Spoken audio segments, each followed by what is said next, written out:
I'm having a massive heart attack." The ambulance driver heard him say this very clearly. He said, "She's not going to make it." All of a sudden, I felt like someone grabbed me by the crown of my head and pulled me upward. I was jerked into a higher consciousness where I met the Council of 12. They would look at me and laugh. I wondered, are they laughing at me? Then they said, "You know, you're just coming here to learn." I thought, what am I learning? When I returned home, after my experience, I started having profound spiritual encounters. I remember when Jesus came to visit me. I thought, if I've got Jesus sitting here with me, I'm going to ask him every question I can. I asked him, "Do we actually die?" He answered, "You didn't. You don't die. Your body will return to the earth, ashes to ashes, dust to dust, but your soul leaves and moves into a higher consciousness." Hi, my name is Elizabeth Morris, and I had a near-death experience. Actually, I had several, but I didn't even realize it at the time. What I'm sharing with you today happened in 1998, my major NDE that completely transformed my life. The week before it happened, I was naturally very healthy and happy. I was 46 years old, owned a small farm, and worked as a teaching professional at a Catholic school. I was living what I thought was a wonderful life. One evening, I was sitting in my living room watching television when an older man appeared on the screen. He was using oxygen and telling everyone, "Don't get a transplant." I listened, thinking to myself how difficult it must be to take medications. He mentioned taking 93 pills daily, and I thought, oh my goodness, that sounds horrible. I immediately decided I could never do something like that. He kept repeating his warning about not getting transplants, and somehow it felt like he was speaking directly to me through the television screen. I even looked around the room, knowing I was alone, wondering, is he talking to me? Finally, I raised my hand and declared aloud, "I will not get a heart transplant. I'm 46 years old with a perfectly healthy heart. I walk 4 miles daily, exercise regularly, and garden often." The following week, on June 2, 1998, I experienced a massive heart attack. School had already ended for the year. I remember being in my classroom that Monday with students taking down bulletin board. We were laughing and enjoying ourselves, but I kept feeling this intense pain in my chest that radiated into my shoulder. I went downstairs and had some soda, thinking it might be indigestion from eating too much. When I returned upstairs, something alarming happened. I bent over my trash can and suddenly began dripping with perspiration. It was literally pouring off me. I thought, this isn't normal. I don't sweat like this. I went to see my secretary, and when she looked at me, she immediately said, "I think you need to call your husband." I had completely lost all color in my face. I decided to go home and try my hot tub, thinking it might help. While upstairs, I was still having difficulty breathing. My cats, Milo and Luna, were with me, staring strangely. As an animal communicator for many years, I noticed their unusual behavior. They kept climbing on me, which was odd. Then I heard a beautiful, clear voice say, "You need to look in the mirror right now." I went to the bathroom and saw I was completely white. Another voice immediately instructed, "You need to go to the emergency room now."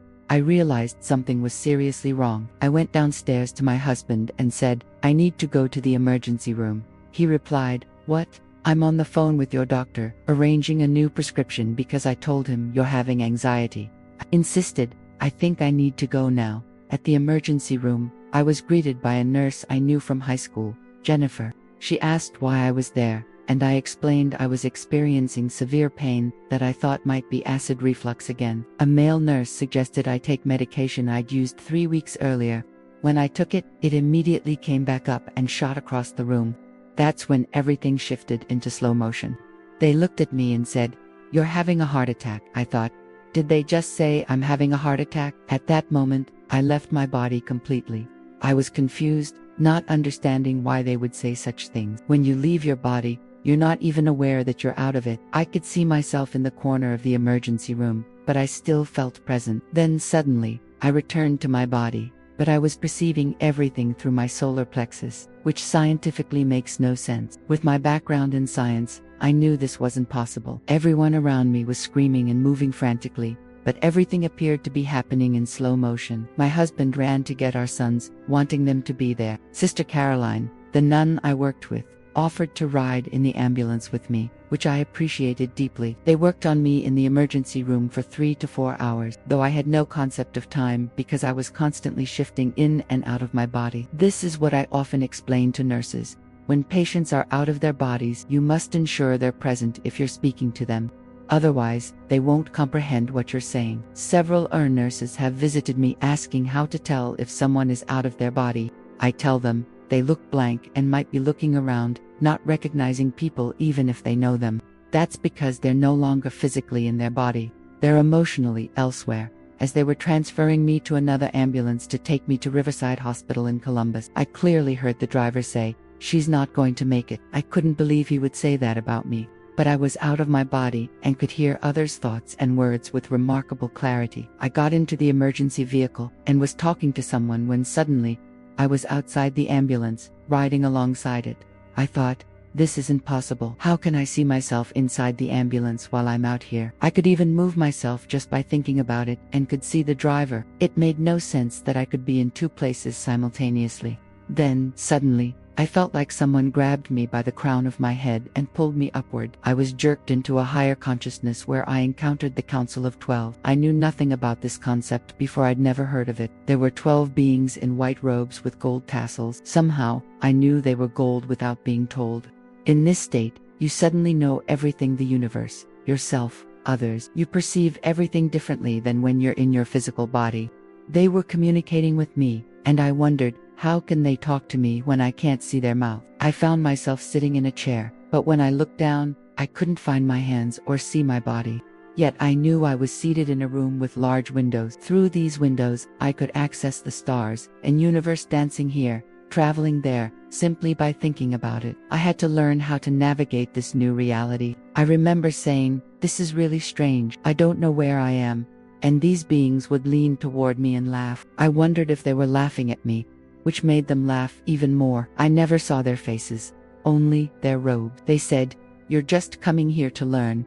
And I thought, what am I learning? What part of this ...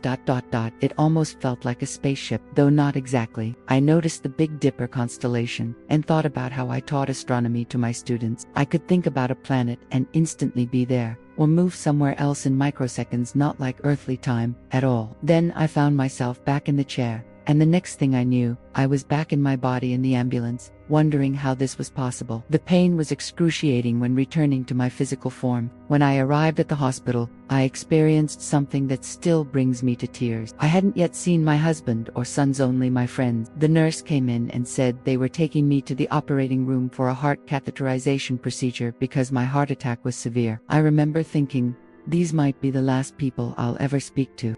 I might never see my sons again. It was such a sobering thought, and I cried as they wheeled me away. In the operating room, the nurse explained the procedure, telling me it would be straightforward. Once I was calm enough, I asked, "Would you mind if I watch? I'm a teacher, and I'd like to observe." They were going to insert a catheter into my aorta using a small drill-like tool. The cardiologist asked if I really wanted to see this, and I replied, "Absolutely. Everything I learn, I can teach to my students." They turned the monitor so I could watch. As soon as they cleared the 99% blockage in my aorta, what they call the widowmaker, I felt immediate relief. I thought I could just go home now. After the procedure, I was placed in a room with another patient separated by a curtain. I could hear her, but not see her. I overheard one of the nurses say she was dying. During the night, something extraordinary happened. Angels began appearing in my room. I saw a column of light in the corner that started small and grew larger until it became an enormous figure taller than the hospital itself. I recognized him as Archangel Michael. I thought, this must be caused by strong medications, but he approached me, saying, "It's time to wake up." After he left, seemingly passing through the window, on the third floor, numerous angels began entering my room. They danced around my bed, passing through walls and solid objects. They communicated with me, though not in words I understood. This continued throughout the night. Around 3 a.m., a man entered the room. He sounded exactly like the National Geographic narrator, which struck me as incredibly odd. The next morning, the nurses came in and mentioned that my roommate had left. I asked if she had checked out, and they explained that she had passed away. I commented on her visitor, saying he sounded just like a National Geographic narrator. The nurse, a friendly blonde woman, confirmed it was indeed her son who had arrived from California. That's when I realized everything I had experienced on my side of the room was genuinely happening. Spirit had allowed me to witness both worlds simultaneously. I came to understand there are two worlds, the world of God, or the universe, and the world of man. Later, they moved me to my own room. My husband, family doctor, 2 specialists, my cardiologist, and the hospital manager gathered to discuss my case. They called it stunned heart syndrome, and I was upset they were talking about me without including me in the conversation. I sat up and said, "I don't think it's stunned heart, I think it's a miracle that I'm alive." I immediately lay back down, fearing another heart attack. My cardiologist looked at me and asked why I said that. They had already given me devastating news: without a heart transplant, I would likely die within 6 months. But now, he said, your heart has come back. He explained that stunned heart syndrome occurs when a heart appears severely damaged but then recovers miraculously, which is exactly what happened to me. When I returned home, it was the beginning of summer break, giving me 3 months to recuperate. I spent most of my time sitting quietly in what I called my angel room. I cried often, overwhelmed by gratitude that I had survived something so catastrophic. During this recovery period, I began having profound spiritual experiences in my home. That's when Jesus first appeared to me. When he walked in, I recognized him immediately because he looked exactly like the smiling Jesus picture on my bulletin board, the only one where Jesus was smiling. I thought, if Jesus is sitting here with me, I'm going to ask him every question I can. I first asked, "Why do you look exactly like my smiling Jesus picture?" He replied, "Because that's the only way you would recognize me." This made perfect sense. Everyone experiences Jesus differently, because we can only recognize him in ways we've been taught to see him. Then I asked if we truly die. He said, "You didn't. You don't die. Your body will leave because the body belongs to the earth, ashes to ashes, dust to dust. Your soul will move into a higher consciousness." As a former Baptist who became Catholic, I recognized these biblical references. I was fascinated by his explanation that the body returns to particles while the soul transitions to something greater. I mentioned that I could perceive things more clearly than ever before, and he explained, "You see with your soul's eyes now, not your human eyes." This made sense to me as someone who had always communicated with animals. Being an only child, I grew up surrounded by animals who spoke to me, though my family thought I was making it up. Jesus explained that this ability came from working with my soul rather than my brain. He taught me that the soul is the spark of God. We are truly children of God. He said, "We're all God's children. Just because you're an adult today, you're still a child in God's eyes." He emphasized that human intelligence isn't what matters. Rather, it's spiritual enhancement that's important. The supernatural perspective operates differently than human understanding. Everything aligns naturally without worry. During a meditation, Jesus showed me a vision of a coming war, but told me I wouldn't be part of it. He transported me through a tornado, allowing me to see through its eye as we traveled across the Middle East. He revealed events that would occur but assured me I wouldn't be involved. Later, I overheard women discussing a war at the grocery store, and realized this was what Jesus had predicted. I would see it, but not become entangled in it. Jesus taught me not to engage in the world of man, politics, and similar concerns, but to focus on the eternal world. We've been programmed by our educational systems, parents, and communities to follow certain rules, but Jesus explained these are human rules, not God. There are only 2 fundamental states, love or fear. If you live in fear, as I did before my near-death experience, your journey is entirely different. After my NDE, I no longer feared death because I understood we don't truly die. When I tried explaining this to friends, they dismissed it, suggesting I had oxygen deprivation that affected my brain. I insisted my mind was perfectly fine. I was just perceiving reality differently now. For the first 5 or 6 years afterward, I devoted myself to studying these experiences. I returned to teaching the following year, but only lasted 1 term because my higher self, God, Jesus, whatever you want to call it, instructed me to leave my position and serve in a new capacity. At age 50, I left teaching and started my own business called Revisions, to see again applying what Jesus and other light beings had taught me about using my brain differently, working with electromagnetic fields, and understanding quantum principles. I began spending 16 to 18 hours daily in meditation, leaving my body, accessing universal knowledge, bringing it back, and teaching others. For the past 27 years, I've been teaching these principles worldwide, the most fulfilling work I've ever done. My near-death experience didn't end that day in the hospital. It continued evolving as I grew more curious about the true nature of reality.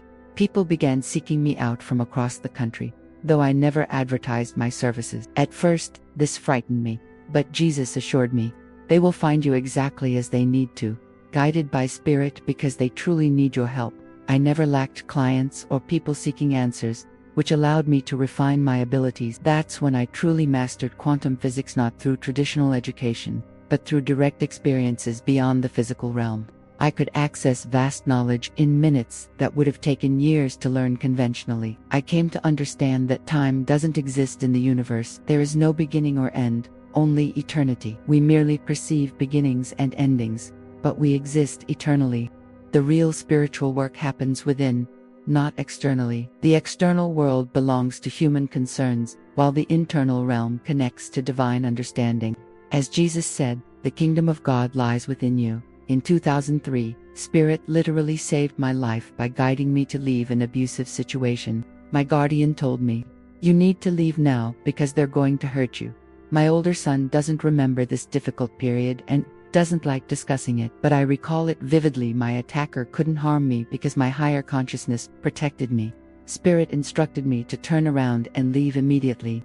The back door mysteriously opened by itself, and I walked out while hearing the guidance, "Don't look back," reminiscent of the biblical story of Lot's wife. To access these spiritual abilities, I had to learn to quiet my mind completely. We have too much mental clutter that blocks true perception. I had to empty my thoughts entirely before these experiences would flow through like a movie. Now, when working with clients, I often see their faces appear spontaneously when they need help.